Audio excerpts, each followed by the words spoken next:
G'day and welcome to the Inforunners. I'm Execute, joined today by old man Hurston Algared himself. How you doing, buddy? And Sensei Badgers that's just got like he's come out of a concentration camp. What the fuck happened to you? Dude, I feel like now I'm at that stage where it needs to be taken for a walk or it's going to get grouchy in the evenings. Yeah. I'm just at that point of like... I like this is a first time for me. I'm genuinely going to YouTube how to take care of my beard. You know, there's something I saw online. Are they mixed in with the Manscaped 4.0 something? Is that mixed in with how to hug trees? I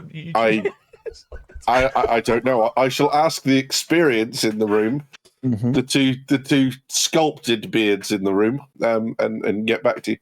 Standard pair of clippers. Yeah, just keep cutting it. Just keep cutting it and it gets thicker and standard pair of clippers. Blade one. Yeah, I just it's quite... so the same thing I used to shave my head and stuff. I used to shave my beard. Yeah. It's quite fun at work because people are like, the beard, is this a new look? Is this what we're going for? I was like, no. I said back in January that the next time I feel appreciated by management, I'm going to shave. People don't know because you deadpan it like that. People are like, "Oh, okay, I'm going to go somewhere else now." Awkward walking away now. Hey, by the way, badges. Look, you can't see it, but look. Oh, good lord! Hang on, I got one over here. Yeah, so I got to turn the green screen off. Yeah, got to turn the green screen off. But I 3D printed. Wait, if I put it like this, it might. No, it's showing fine. Yeah, cool. So I 3D printed one, and then I was like, oh man, the only other kind of person I know that's close that would kind of get this would be Algared. So I printed it and posted it to him, and we opened it live on stream this week. And I did. But Algared, I've actually had a lot of requests for one of. They're like, you should print these and sell these, and I'm like, they take 5 hours to do each. So I was like, ugh. Wow. You do the buckle idea. But we might buckle idea smaller. We might do one as a giveaway. So we'll just print one and add it to the Not a Tuna. We've been having a lot of fun with Not a Tuna, by the way, Badges. You haven't seen that yet, but when you come back on, you'll see it. It's pretty fun. Just like the most crazy and wacky things we can do. So we'll see. Anyway. So what I wanted to do for those people who are watching the stream, yes, it is the first time in probably months. It feels like, but the three of us have been on together, and we're now only just catching up. Well, we literally dived straight in, didn't we? Because we just want to get the episode done. Literally. But so this episode is actually going to be about I titled it The Lackluster Ships of Invictus. But the other thing is just some of the cool stuff that we've actually found out now that we've got like the models, and we're pretty sure we know everything. Well, we definitely know everything that's coming in Invictus, but the one thing that we kind of don't have is the alien ship that's coming at Alien Week. We know what it is, but we don't have any models of it, but I'm sure that'll come out in the interest of time, so we'll do another episode on that when it does. So, with that all said, what kind of happened here was me and Algared went through the stuff, and the way I've kind of titled this as well is the question that nobody's asking about the Fury. And Algared and I, went down some pretty cool speculation routes and with some other people. And I think we found, so Algared, I found a fourth person after we talked the other day actually found it themselves as well. So there are, Badges, to put it to you this way, there is a particular question, like all the videos we're seeing are people going, what can the Fury fit in? Right, that's all the videos we're seeing. Like, there's a real tick up rate of that. Like, you'll see photos of the Fury and the caterpillar and stuff like that, and we're like, that's not the right question. And we're going to show you that today. And Algared's found even more stuff to that effect. So we're going to go through it all and just kind of get your opinion, because you haven't seen this, so you've kind of kept it fresh. And I don't know, Algared, is there anything else you want to say to Badges before we go in? Not really. It's I'd like to see if he comes to the same conclusion we do. Yeah, we'll trust you. No one else will trust you, but we'll trust you. So you tell us if you get there on your own, or because literally as me and Algared were doing it, he was cutting me off to finish the sentence is what I was saying, because he was thinking the same thing. Well, and this happened multiple times where I or he would say something and we'd cut the other off because we were having the same thoughts. It was back and forth. Or even yesterday, as I was, going to the shops and we were talking, and it was the same thing. I'd start, you'd finish, you'd start, I'd finish. It was very rare does that happen with us. So we're right. We both had this similar thought pattern. So when we have stuff like that, it's usually pretty good stuff. So anyway, We'll cut it off over to the browser. Oh, I think we've got a bit of lag from Algared there. Oh, no, he's back. All right. So the links rover, straight off the bat. I think I thought I'll start with the boring one first. So I don't know. What do you want to tell? I'll let you kind of tell him about this one, Algared, because to me, I think you've probably got more interested in this than I do. What do you want me to show him, and what do you want to tell him? Well, what we know is it's a luxury vehicle. The question is, why is it in Invictus? We did have a thought that we possibly would get a medical variant with this, but it doesn't appear that's going to be the case. Yeah. My thought is this fits in with being Invictus, either A, because you say, well, it's a staff car, so it's your, your General's Bentley or whatever. But it could equal, hey, the Ursa is the military vehicle, and this is just the variant we can sell. Yeah. As well, because it is an Ursa, basically. It's just been Phoenixified. It's just been, the question she asked is, does my butt look big in it? And that's a links question. So we're originally thinking like this is a medical, and that doesn't mean there might not be one in the future, because there's definitely something coming for the Galaxy, because there's an Ursa-sized vehicle lift in that Galaxy. So we're actually expecting that they'll do a medical version of this eventually. And we're thinking maybe a bed here where these seats and desk is, your medical supplies here and your respawn thing here. So essentially take the Pisces C8R and put it in a vehicle. I don't know. Go ahead. I was going to say, I suppose the other thing that does possibly make this a little bit more military aspect is that the luxury vehicles were always said to be better. The Phoenix was always supposed to be better armored than the rest, and have this if this is better armored than the Lynx. It's still got weapons like the Lynx. So it may fit in that regard. It's surprised. I don't think. I think they know it's not going to sell too well, though, because they're actually selling on the same day as another vehicle. And Algared, in all my recollection, I've never seen them. And when I say another vehicle, I mean a new one. I've never seen them sell two new things on the same day before. To my recollection, this is the first time that's ever happened. That just show. Well, to me, I think it shows not a disdain, but I think they realize most people see this as a downgrade to go from the Ursa because I see it as a downgrade. You're losing functionality and not really gaining much more. So I think they kind of committed to this with the Phoenix, and they're just following through on their commitments. That's what it feels like. So do we know what else is they're selling on that day? Yes, and we're about to get to that. We're about to get there. Okay. But before we do, I could see this being. If it's got more armor than an Ursa, if it's got better components than an Ursa, then depending on the purpose you're using it for, it may be at least have a value. But in most cases, the fact that you're losing your cargo capacity, you're losing your bulk crew space. Yeah, you're giving up a lot of utility, aren't you? Yeah, you're giving up that utility aspect, and that's where the downgrade comes. I expect, though, this will probably be about $60 because the Ursa, $55, $60. I agree. Mainly because the Ursa is $50. Yeah. So someone told me it was 45, and if that's the case, then maybe this goes because I thought the Ursa was 55. So I'm hearing things. I'd have to go check the prices, but whatever it is, I'm expecting a $5 to $10 increase over the other one. I've got to go check the price because you do that. It's busting my head. Will you do that? And we'll ask. I'll do that. Yeah. Badges, what do you think of this as a ship? Like, are you kind of like with me and Algared? Is it really worth it? Because it doesn't feel worth it to us. So. I guess I'll put that back. Yeah, I think the key question for me on the links at the moment is exactly what you guys have framed: is how does it fit into the military? Because what we've seen of it so far is the Phoenixified, kind of luxury touring vehicle / pickup vehicle. So you go and pick your clients up from the airport and drive them or from the spaceport, drive them into your Phoenix like this. And that's that. I mean, it's got a whopping great gun on the side, which is the same as the Ursa, though. That's it. The Ursa's got the same one. So I just keep coming back to the medical variant. I think it's something we'll see down the line. Yeah, absolutely. Because maybe it's going to have more troop carrying capacity because the big troop carrying vehicle that we have, the Atlas, is massively limiting in terms of its size. because you look at the number of ships that can actually land it. You're talking the same sort of size ship that lands tanks. I think what you're kind of describing, it would be kind of cool to see them do some variants that they split between this and the Ursa. So I know one Algared brought up really briefly, not to steal your thunder here, Algared, was I think he talked about a command and control variant using the seats and like a hollow deck in the back. Like I could see that for this. I could see that working quite well actually. Yeah, and that would be like, you know, the World War II British command vehicles. I can't remember the Matadors. I remember the, you know, Rommel captured one and used it all the time because it was unique. But I could also see it just, even if they just use it as a staff car.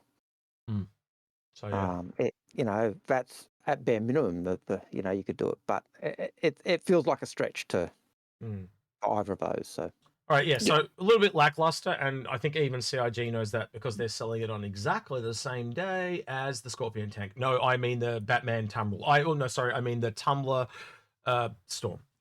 Yep. By the way, according to the ship page, if you go to ship upgrades, the Ursa has a value of $50. US. Oh, there you go. All right, so I've been through this with quite a few people because this is actually a hollow view model, so we don't have the accurate specs on this. This is not going to be flight ready like the Lynx and the Fury.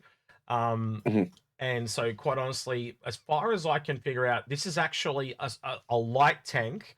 I would say by the size of it, because the scale of it at the moment is the same size as the Nova, and that is a 3-person tank. I think this is overscaled at the moment, and I think it is more than likely to be the same size as the Ursa, at least a medium.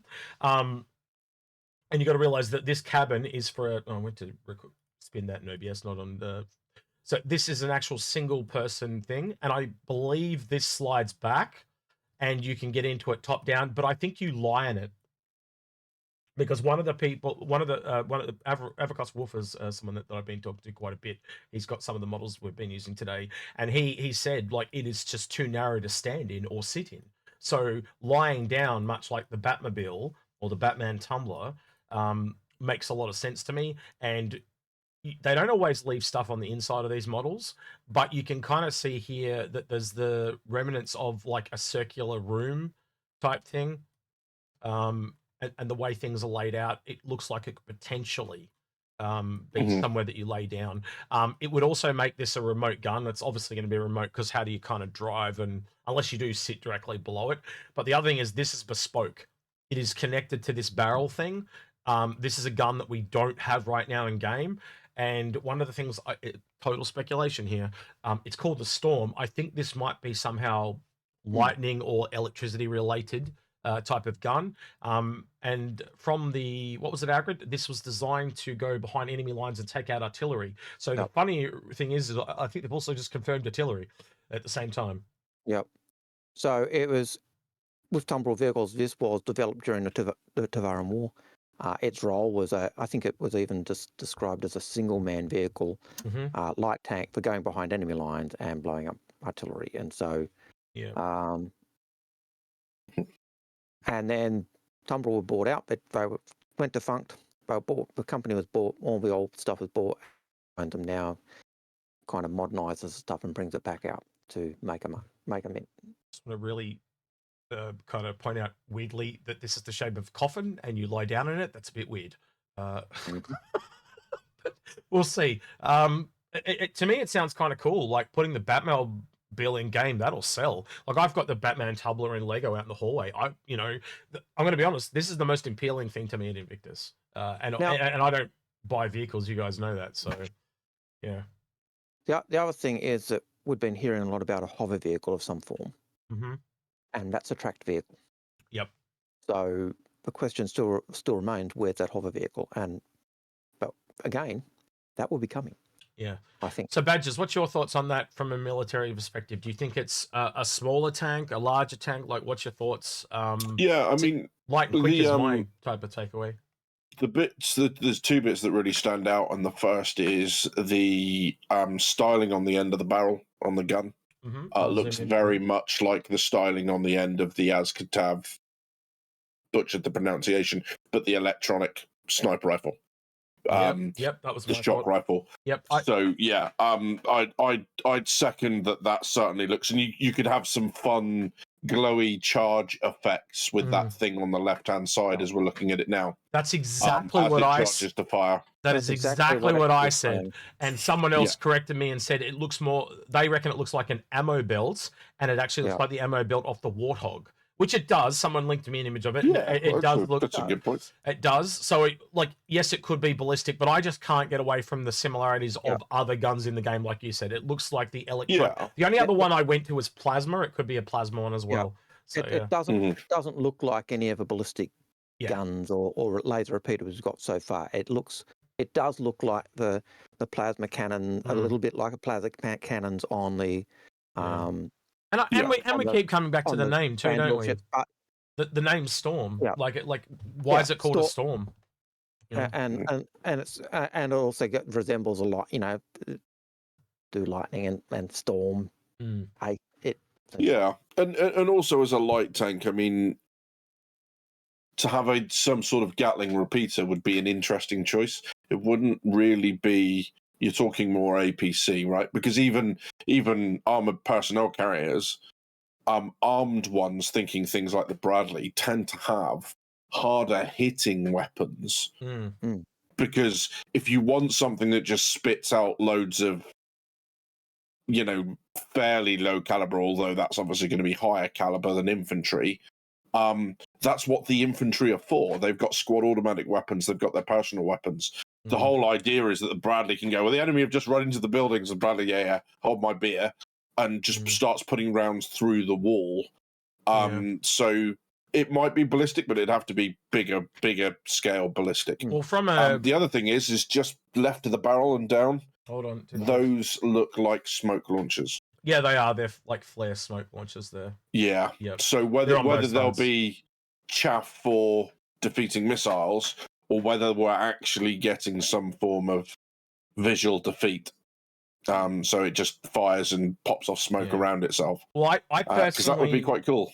I personally see this thing going as in quick and fast, and because something like a ballistic is not really going to penetrate armor, you need a weapon that's almost near distortion levels, which is what the lightning's for. So it actually hits in and damages the components and electronics of the vehicle it's hitting, and it's relying on speed. So it's not very long range shooting. It gets in up close, uses those smoke grenades, distraction tactics, breaks through the lines. Gets to the back line, does the damage it needs to do, and gets out. It's an in and out.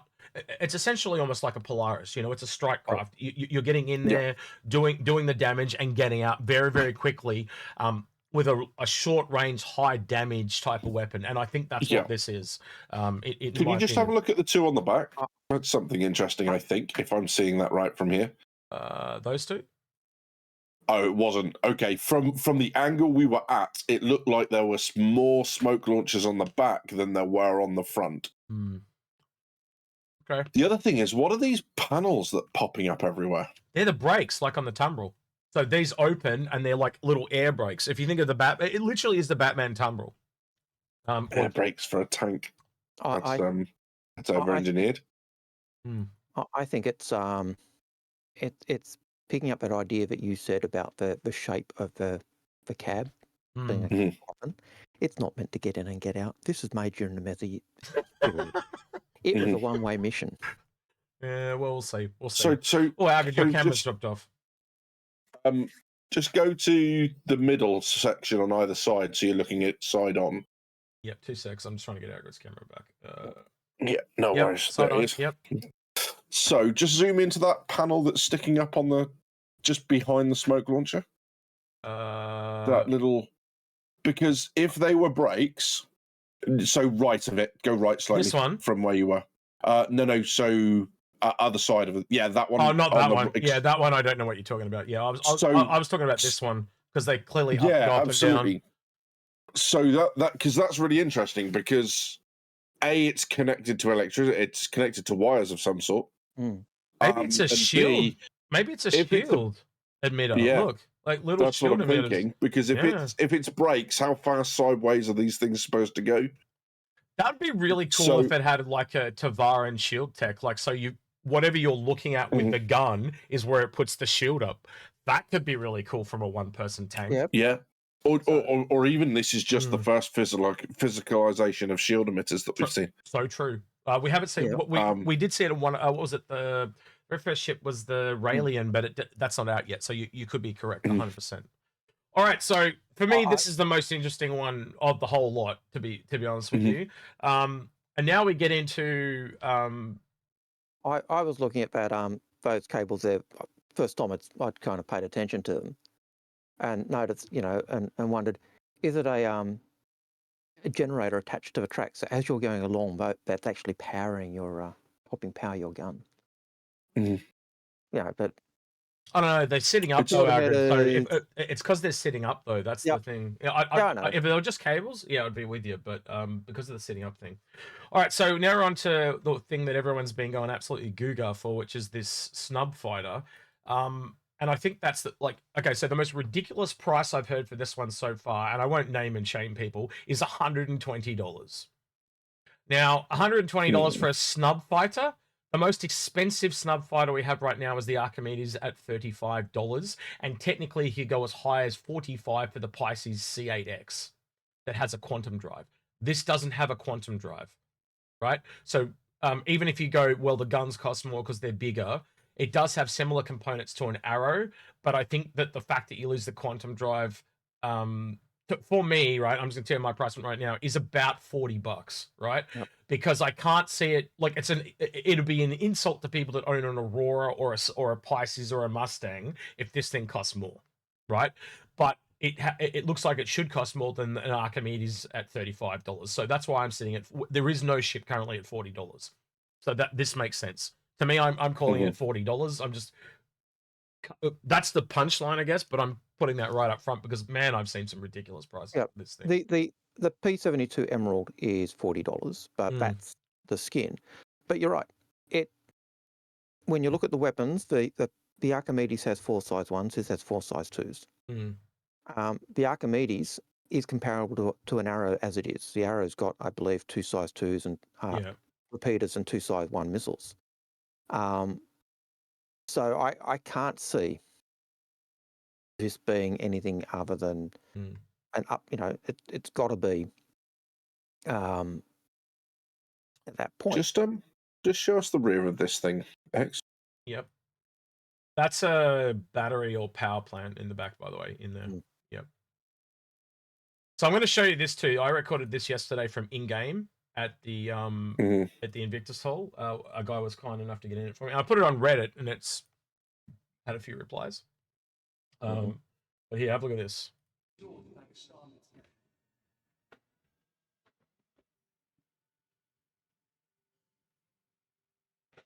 When you get in, deploy the shield for me too, please. Top left.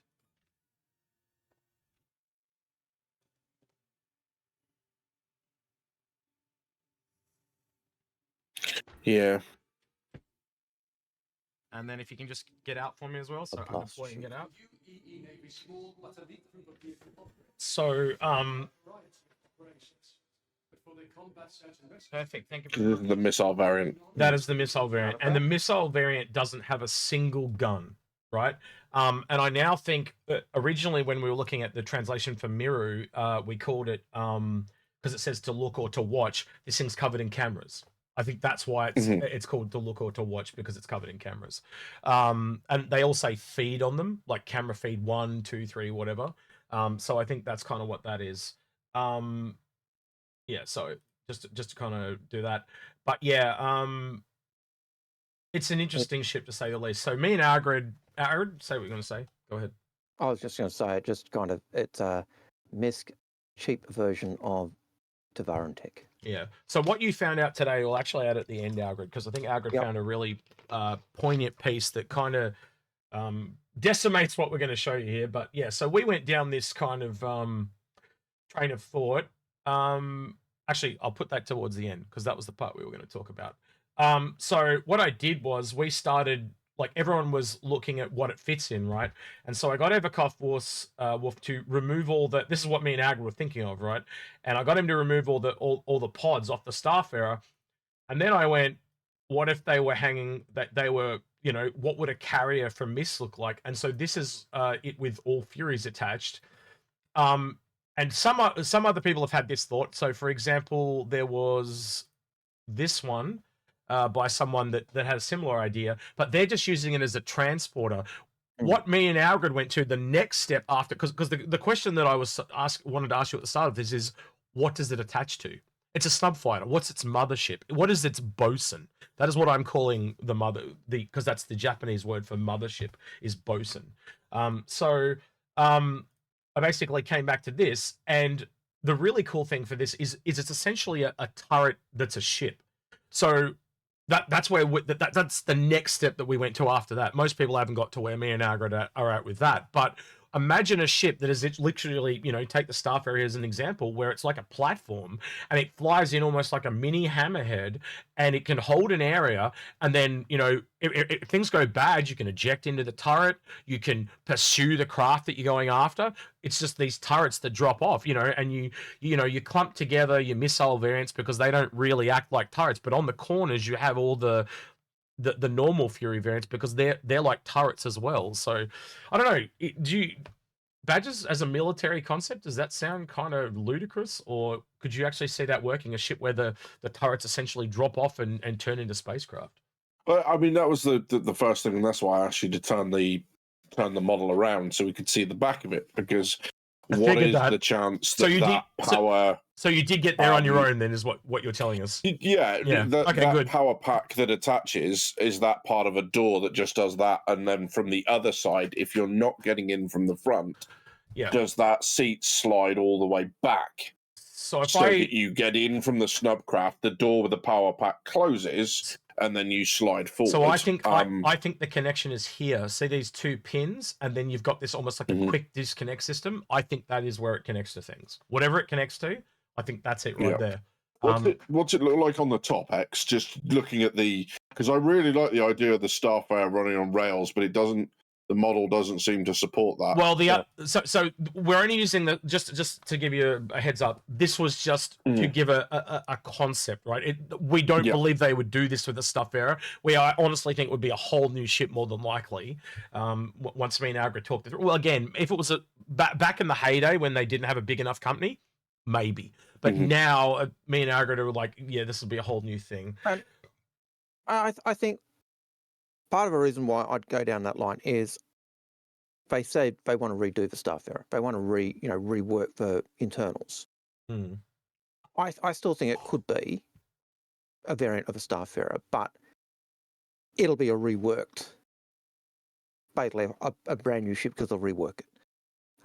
In the same way that you have the Andromeda and the ships that do have the ability to the snub, and you've got, you know, the tourists that can't take it.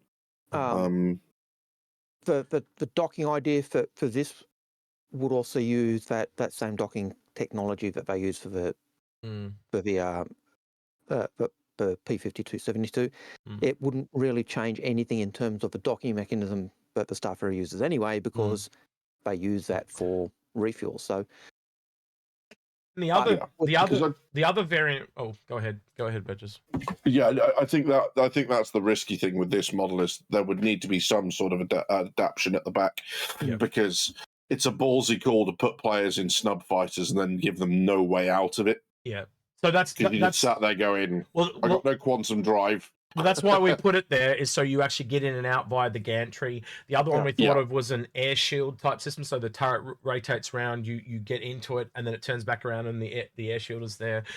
The other one we did think of as well was we actually the old Redeemer turret used to actually kind of climb in, and then it would detach and move out, and it kind of does that with the hammerhead right now. So these are not unheard of in game. The one that we ended up coming to after this, though, that was really interesting was, imagine like a hull A with the spindle system, where, you know, it's basically a hull A, and then in the back where the kitchen and the bedroom and the bed is it's just like 8 seats, right? And then basically those people walk down the spindle. It's a bigger spindle, obviously. They walk down the spindle, get into their snubcraft, and it's basically a ship that can fly and just be that weapons platform, and then it fires its turrets or whatever, but then they all detach.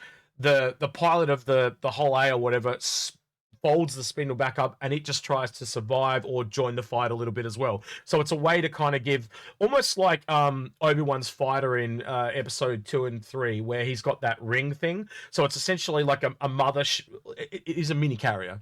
So the reason why we went here is people have been talking about a mini carrier for years, you know. So this is a way to take the smallest ships in the game and have a whole bunch of them. I think it would be a very popular ship if you could get a little ship like that, connect a bunch of snubs to it, and just bring it in. And it's essentially a swarm carrier. I think that's the first word we kind of used, wasn't it, Algared, when we were talking about it?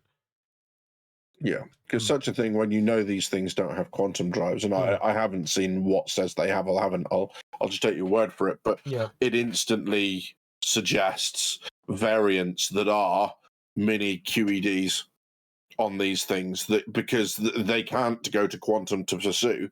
Yeah. Or maybe the mothership has it. Yeah. And that it gets into an area and goes, do you know what? And then it has a greater effect on fighters and a reduced effect on bigger ships for, you know, lore reasons. So this is the other one that popped up. So there were a couple of people that posted on Reddit that had the similar idea to us. Like, they were asking the question, you know, what ship does this attach to? So someone's literally put it where the Carrack turret goes, and then the other one that I showed you previously was the same thing we had after we had it, though. This popped up, and this has been doing the rounds in the last, I don't know, half a day. So yeah, there are other people that are starting to ask the same question, which I find really interesting. So yeah, but I haven't seen anyone else besides that very single one with the Carrack having it look like a turret. I have not seen someone combine the two ideas where it's a ship where they act as turrets, and I think that's just incredibly interesting. It was just the first thing. Sorry, Algared. It was the first thing that I saw when I looked at that cab was that looks like a turret. Yep. And that is the one thing I've been seeing in discussions as well. It's been referred to as a flying turret. So you can see it doesn't take much to, when you go, okay, I get the question, where does it, what does it fit into? But the real question is, what's its mothership? And for me, that was the big one. And yeah. And that's what I posted on Twitter, actually, Algared. I actually, like, everyone else is going, oh, look at this, you know, the Fury and all that. And I'm like, and I added John Crew and I added Robert Space Interest, and I said, yeah, everyone else is loving the Fury. All I want to know is, what is the bosun with Japanese characters? And I'll get no reply. I never get a reply from John Crew. He's like a brick wall, that man. But yeah, I really want to know what the mothership is. And to that fact, like where we've been kind of theorizing today, you found a golden gem from way back in the day. So I'll let you speak about this, because you found this, and I think you deserve all credit. Yeah, well, it was one of the things. It was one of the things we were talking about yesterday when you'd raised the whole question about the hull, and I was saying, yeah, I can remember way back in the day they talked about the hulls being able to take fighters either broken down, or in some cases have them in their configured state so you could fly them. But I recall them. I remembered them saying, but the pilot would have to be in the ship and then would have difficulty being recovered, you know, so it was a fly-off type system.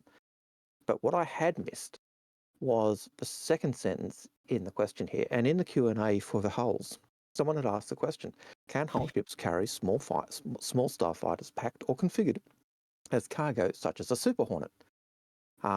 And CIG's response was yes. Spacecraft can be broken down into their component parts for transport. And this was just after we'd also seen the Dragonfly in a Starfarer, or carried in their completed forms aboard larger hulls, which is what I was remembering. But what I'd forgotten was there is also a midget fighter attachment being developed for the hull E, which will allow it to drop and recover escort fighters in exchange for cargo space.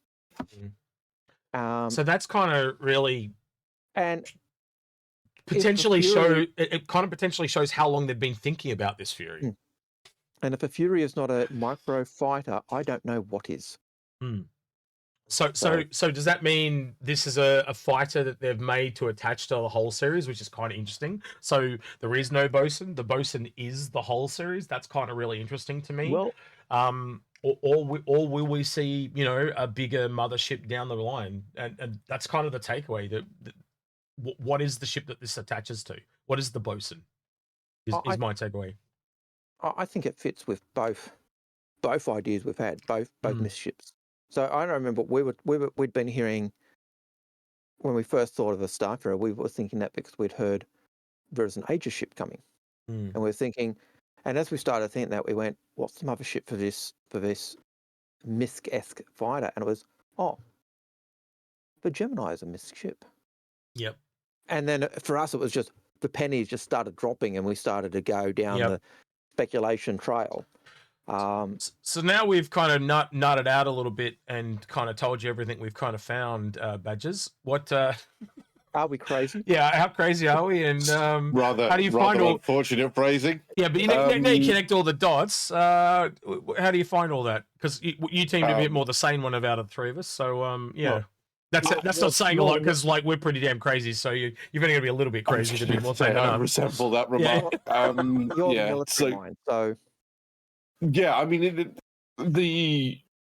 something in the vein of the Fury makes a lot of sense from the point of cargo escort, because they don't need quantum drives, because you're not chasing people away. You're defending cargo. You're defending the ships in the convoy or whatever it is. So a very small light fighter that connects back to something that carries it. You've completely removed the problems with the quantum fuel requirement, because they don't have a quantum fuel requirement. Yep. Looking at lasers, repeaters, according to that image, because where the hell are you storing the ammo on something that small? Yep. So again, no reason to carry hard rounds. It's all to do with its power and its that sort of stuff. They'd need, you'd think, pretty effective power plants for something that size to operate for any length of time. Yep. But yeah, I mean, I can't fight it because it's there on the screen in front of us, but I would kind of hope that we get something bespoke for this and they leave the whole series alone, because it's nice to have ships that are just not combat. Well, because the reverse is true, and I know this is a game with heavy emphasis on combat, but the reverse is true. If you look at stuff on the water nowadays, you're talking a minuscule percentage of that is usable for combat. It's not like ground combat, where the most common combat vehicle is the Toyota Hilux that has the mounted gun over the cab, right? Like you see in all the films about like Black Hawk Down, that thing, most common combat vehicle, because you just buy it off the shelf, and that it's not the same at sea. These things have to be bespokely created, they designed, purposed. They're incredibly expensive to run. So it's nice to see some sort of civilian ships not become military.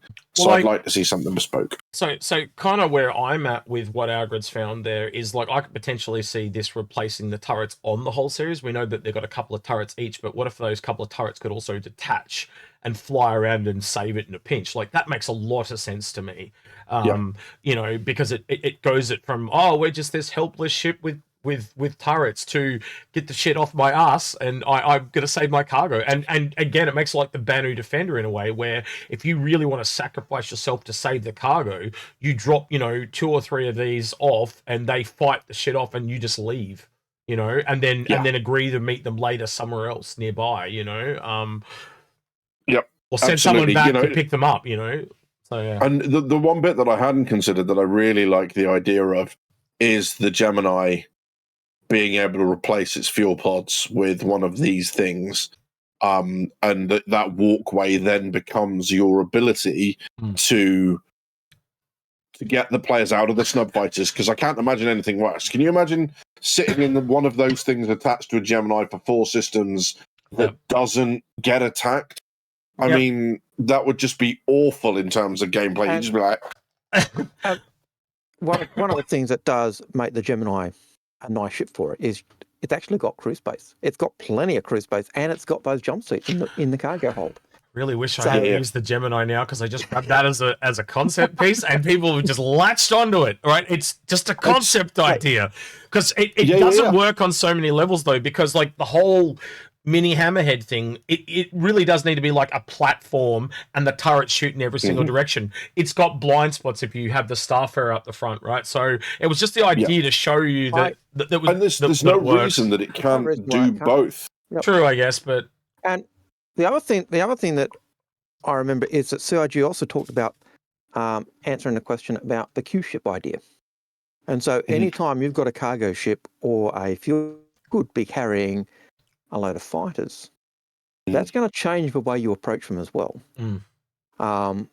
And so it adds something else to the mix, because those little things, if you're scanning a ship and you're seeing a Starfarer, you're not going to necessarily detect those initially, even if they're there, because they're going to be masked by the big ship. For those who might not be aware, Q ships were used during World War II, because when U-boats caught isolated merchantmen, they would surface and use the ammo from the gun because it saved valuable torpedoes for when they were under threat.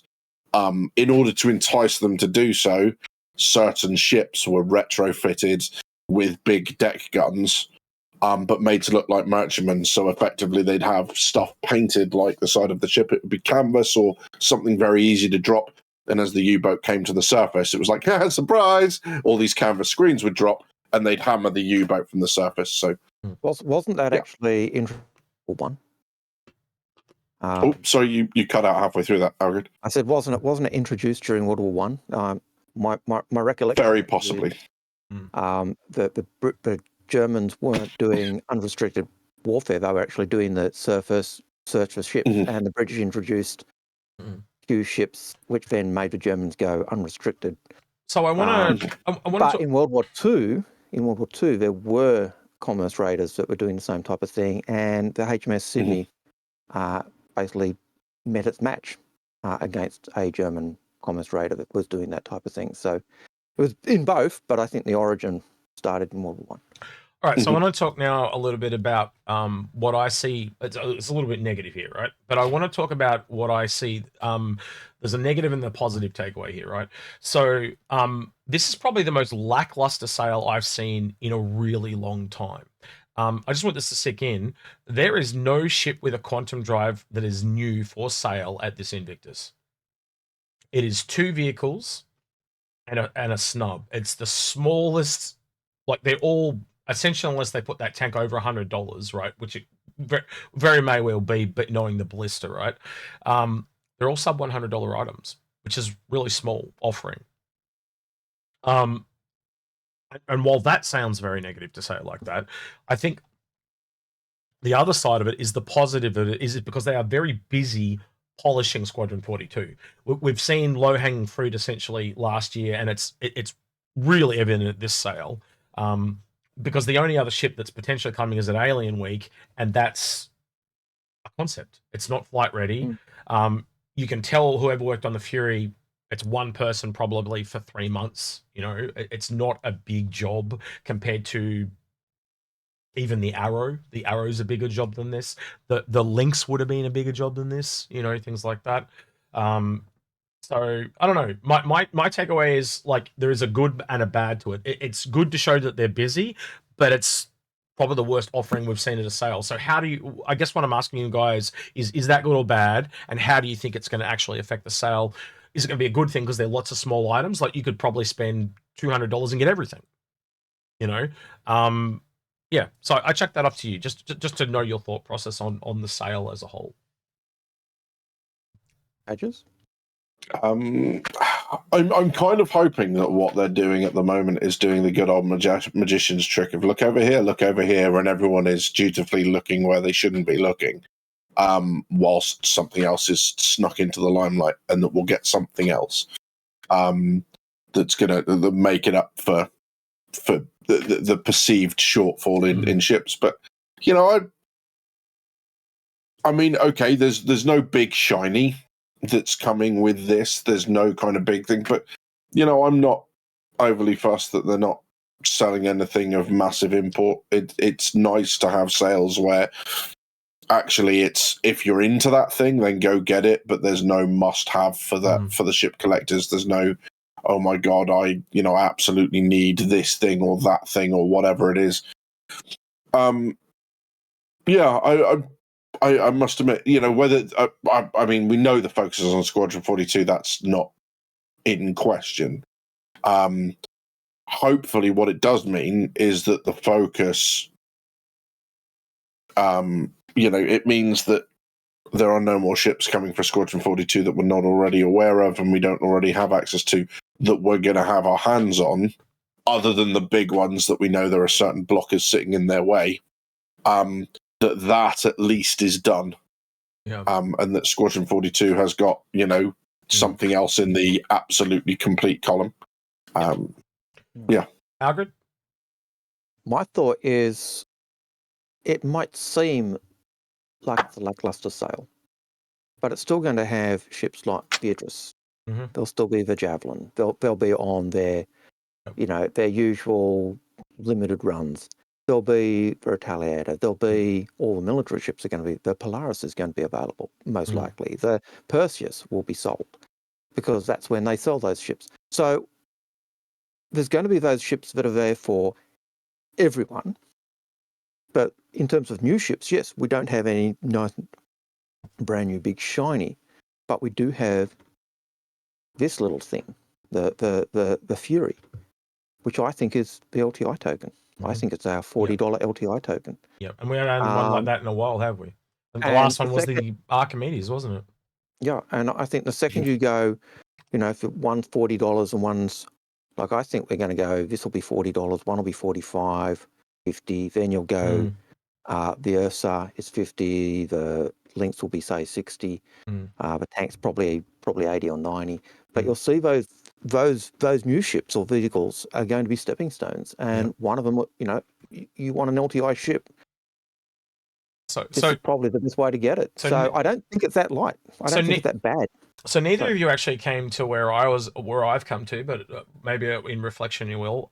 So I came to it. My really interesting thing is I want to see the stats after this sale, right? I want to look at that funding goal and see how much goes up, because I think because they're all small, I think it's a volume sale. I think it is literally the thing that Paul and I were pushing with the MPUV, where, they came back and said, oh man, we were really annoyed because you guys were pushing that MPUV, but boy, did we sell a shitload of them, right? And I think that's going to be the thing. They're going to sell a shit ton this time around because there's less money to, I don't have to chuck $250 for a ship, but I can afford $50 for a Fury to muck around in for a few weeks, and so I'm curious to see how it goes from a volume. I think that's going to be the best thing about this. It might teach them that volume is a really strong way to go, and maybe we will see small ships going forward, rather than these big ticket juicy items that cost an arm and a leg. So I'm curious to know. So I guess that is something I'd like to hear in the comments, but I'd also like to hear your your theories on what you think the Fury connects to, because that's the question. That's literally the title of this episode is going to be, I can't believe that nobody's asking this question about the Fury.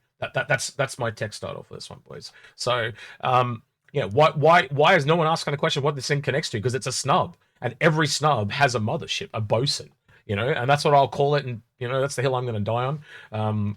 What is the Miss Bosun and or the Mirai Bosun, depending on which one they pick to put it under, but yeah, I don't know. What do you go, Badges? What would you like to hear from people in the comments below?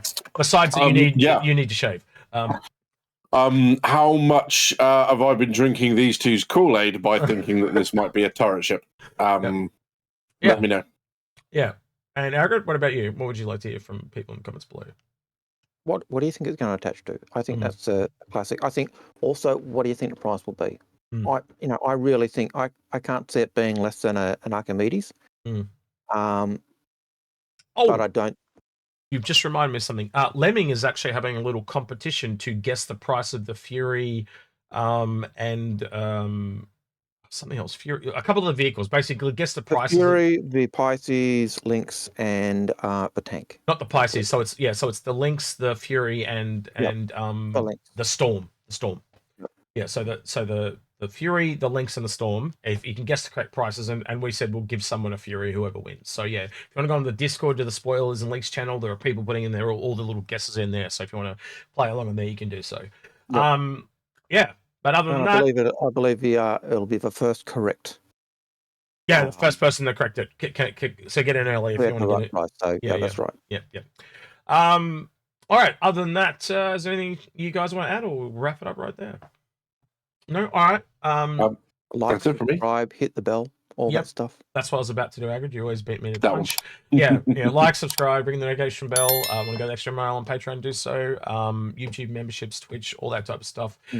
We will be streaming again, which will be really interesting because it's the day right before Invictus starts. So, so we'll be there for that. I don't know if badges will turn up because you're not going to be at the next few for a while, aren't you, Algared?